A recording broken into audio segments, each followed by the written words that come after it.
নমস্কার, কেমন আছেন সবাই?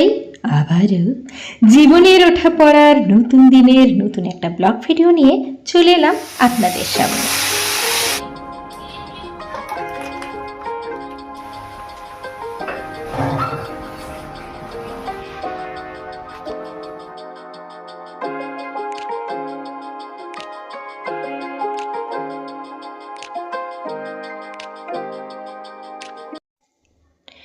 মাঝে মাঝে না খুব ভালো করে আপনার ঘরকে একবার দেখুন তো।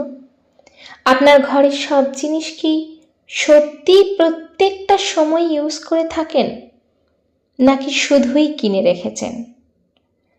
এমনটা কিন্তু আমাদের সাথে সব সময়ই হয়। আমরা যেগুলো আমাদের প্রয়োজন সেগুলো তো কিনি, তাছাড়াও যেগুলো আমাদের প্রয়োজন নয় সেগুলোকেও রেখে দিই। আর এর ফলেই ঘর যেন একদম বেশি ভরে ওঠে, যেন মনে হয় ঘরের জায়গা কম আর জিনিস বেশি। আমরা প্রায়ই একের পর একটা জিনিস ঘরের মধ্যে কিনে ফেলি, ঘরকে একটু সুন্দর করে সাজাবার জন্য। কখনো ঘরে এটা করি, কখনো ওটা করি, কিন্তু এই ঘরের মধ্যে বেশি জিনিসও ঘরকে কিন্তু সুন্দরের থেকে অগোছালো করে তোলে বেশি। চলুন আজকে সেই সমস্ত পয়েন্টই আলোচনা করব। নাম্বার 1, বেশিরভাগ ক্ষেত্রে দেখবেন বাইরে থেকে কোনো খাবার নিয়ে আসা হয় কন্টেনারে করে, প্লাস্টিক কোনো কন্টেনার, মিষ্টির কোনো কন্টেনার, সেই সমস্ত কন্টেনার বেশ সুন্দর করে সাজানো থাকে।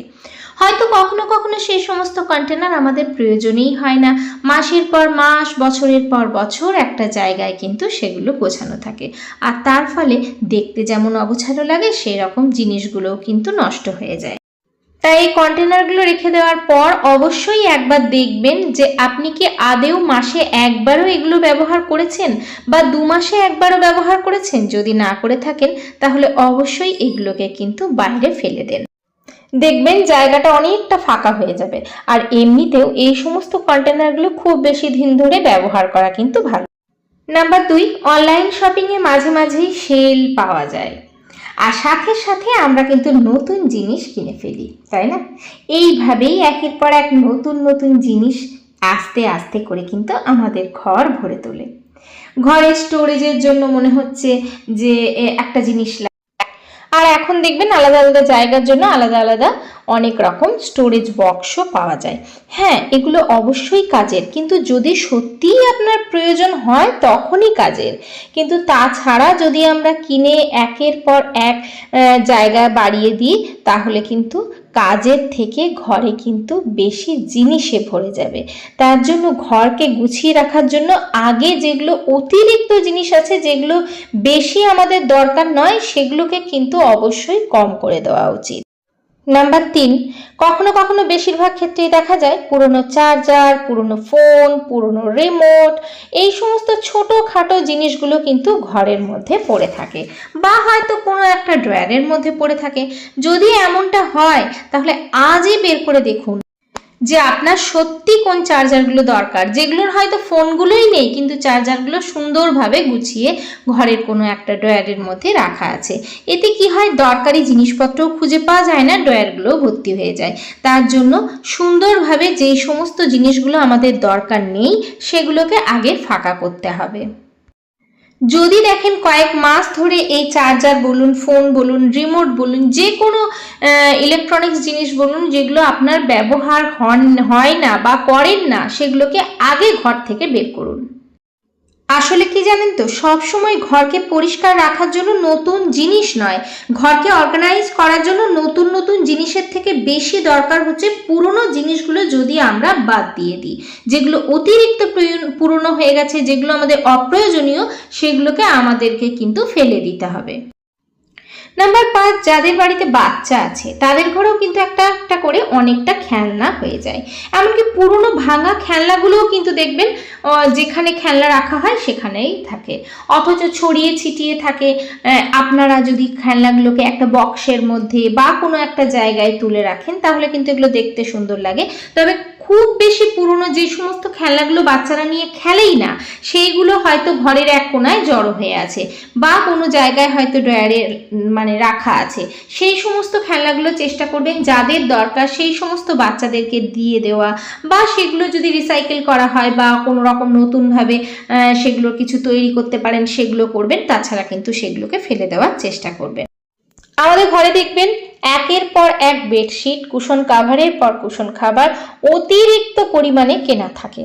যদি সেইগুলো হয় তাহলে অবশ্যই কিন্তু হয় কেনা বন্ধ করুন, না হলে আগে পুরনোগুলো যেগুলো আপনি ব্যবহার করেন না সেগুলোকে সরিয়ে ফেলুন, না হলে কিন্তু অযথা আস্তে আস্তে করে কিন্তু জিনিস বাড়বে, কমবে না। আর যখনই একটার পর একটা জিনিস বাড়বে তখনই কিন্তু ঘরকে অগোছালো মনে হবে, তখন কিন্তু স্টোরেজের প্রয়োজন হবে। একের পর এক জিনিস বাড়লেই স্টোরেজও বেশি দরকার হয়, আর খুব বেশি জিনিস কিন্তু ঘরকে সুন্দর করে তোলে না, বরঞ্চ অগোছালো করে তোলে। আর তাছাড়া জিনিস নিলেই তো হবে না, সেগুলোকে পরিষ্কার করতে হবে, মাঝে মাঝে সেগুলোকে রোদে দিতে হবে। এমনও এক এক সময় দেখা যায় কোনো চাদর হয়তো এক বছর ধরে পাতা হয় না, কিন্তু বেশ খানিক চাদর কিন্তু কেনা আছে। এমন জিনিসটা না করে আগে পুরনোগুলো পেতে তারপরে সেগুলোকে নষ্ট হোক, তারপরে সেগুলোকে যখন ফেলে তারপর আবার নতুন চাদর কেনার চেষ্টা করুন।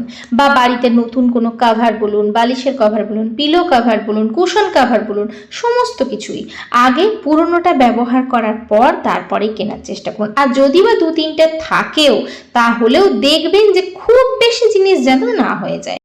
নাম্বার 7, আজকাল সব সুপার স্টোরে কিন্তু আলাদা আলাদা জায়গার জন্য আলাদা আলাদা ক্লিনার পাওয়া যায়, কিন্তু আমরা কিন্তু বিভিন্ন রকম ক্লিনার নিয়েও আসি হাতে তুলে, কিন্তু কখনো ভাবি না আদেও কি আমাদের এতগুলো ক্লিনারের দরকার আছে ঘর পরিষ্কার করার জন্য।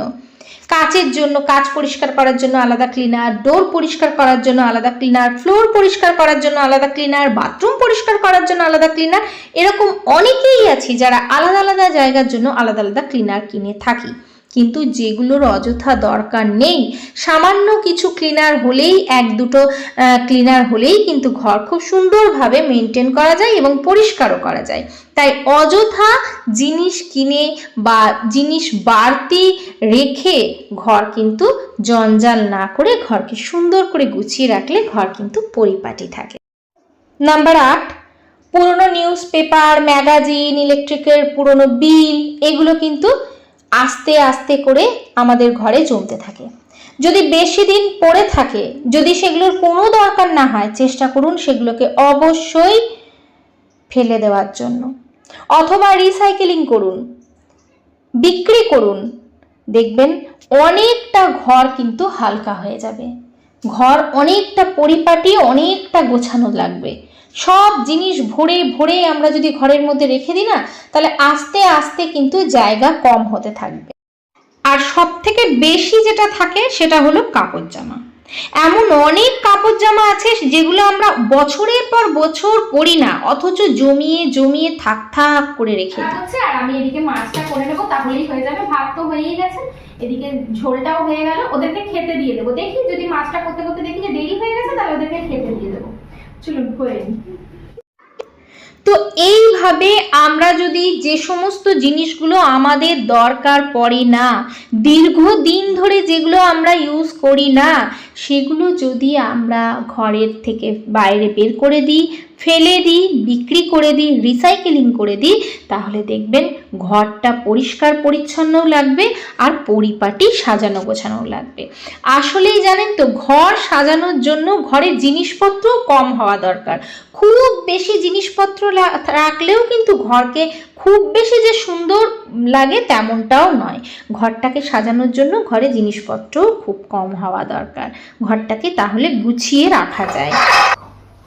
এই যে আজকে ওর জন্য রান্না করতে করতে এই সাইডগুলো মুছে নিলাম। সেরকম তো কিছু করিনি, ওইদিকেই সব করেছি।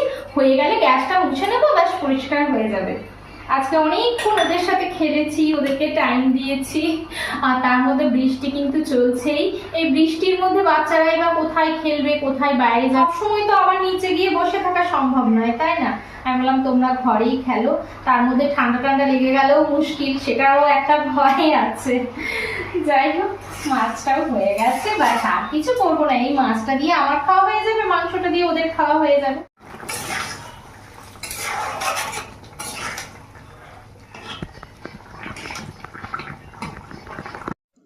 আজকে কিন্তু মাছটা একটু আদা বাটা আর একটু সর্ষে বাটা দিয়েই করেছি, সাথে একটু টমেটো দিয়েছি, তো একটু পেঁয়াজ কুচিও দিয়েছি।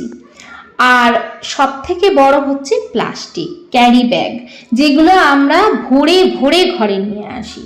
তার জন্য আমি বলবো চেষ্টা করবেন কোনো কিছু সাথে নিয়ে যাওয়ার জন্য, কোনো ব্যাগ ক্যারি করার জন্য। আর প্লাস্টিক অবশ্যই বর্জন করুন, অথবা ক্যারি ব্যাগ যেগুলো বর্জন করার দরকার সেগুলো কিন্তু বর্জন করুন। তাহলে দেখবেন ঘর পরিষ্কার পরিচ্ছন্ন যেমন থাকবে, পরিবেশও পরিষ্কার পরিচ্ছন্ন থাকবে। যতটা পারা যায়, জানি সেই প্লাস্টিক ক্যারি ব্যাগ চলেই আসছে আস্তে আস্তে, কিন্তু যতটা পারা যায় ততটা কম করতে হবে। হয়ে গেল, এরপরে ওদেরকে খেতে দিয়ে দিই। ঘরকে সুন্দরভাবে গুছিয়ে রাখার জন্য এই সমস্ত জিনিসগুলোকে আগে ঘরের বাইরে বের করতে। ভিডিওতে যদি কোনো নতুন বন্ধু এসে থাকেন, যদি আমার ভিডিওর কোনো কথা, কোনো কাজ আপনাদের ভালো লেগে থাকে, তাহলে বলবো চ্যানেলটাকে সাবস্ক্রাইব করে, লাইক, শেয়ার করে অবশ্যই আমার পাশে থাকবেন। বেশি ভালো লেগে থাকলে ফ্রেন্ড আর ফ্যামিলির মধ্যে শেয়ার করতে একদম ভুলবেন না। সবার জন্য অনেক অনেক ভালোবাসা, আন্তরিক শুভেচ্ছা জানিয়ে আজকের ভিডিওটা এখানেই শেষ করছি। দেখা হচ্ছে পরবর্তীকালে নতুন একটা ভিডিওর সাথে। ততক্ষণ পর্যন্ত টাটা।